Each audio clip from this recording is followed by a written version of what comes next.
చాలా మంది ఆడవాళ్ళలో తుమ్మినా దగ్గినా లేదా గట్టిగా నమ్మినా కొంచెం యూరిన్ లీక్ అవుతుంది. కానీ ఇలా ఎందుకు జరుగుతుంది మీకు తెలుసా? నమస్తే, నేను మీ డాక్టర్ రమ్యారెడ్డి, మీ గైనకాలజిస్ట్. ఇలా లీక్ అవ్వడానికి reason pelvic floor muscle weakness. అంటే ఏంటి? ఇదేమి రాకెట్ సైన్స్ కాదు. మనకి గర్భసంచి, మూత్రం సంచి, మోషన్కి వెళ్ళే దారి గుండా కింది నుంచి కొన్ని మజిల్స్ వీటికి సపోర్ట్ చేయడానికి ఉంటాయి. వాటినే పెల్విక్ ఫ్లోర్ మజిల్స్ అంటాం.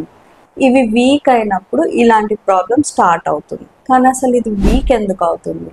ఎందుకు అని అంటే, నార్మల్ డెలివరీ టైంలో ఏదైనా ఇబ్బందికరమైన పరిస్థితి వచ్చి చాలా ఇబ్బందికరంగా మనకి నార్మల్ డెలివరీ అయినా లేదా ఎక్కువ నార్మల్ డెలివరీస్ అయినా వీళ్ళల్లో మనం కొంచెం వీక్నెస్ అనేది ఈ మజిల్స్లో చూస్తాం.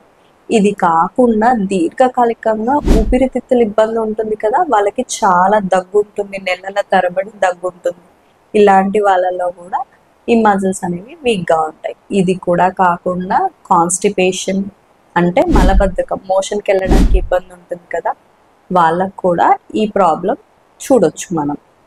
మరి ఇది చాలా పెద్ద ప్రాబ్లమా? దీనికి సొల్యూషన్ లేదా? దీనికి సర్జరీ అవసరమా? అస్సలు కాదండి. దీనికి ఒక సింపుల్ రెమెడీ ఉంది. అదేంటో తెలుసుకోవాలంటే పార్ట్ 2 చూడండి. Thank you.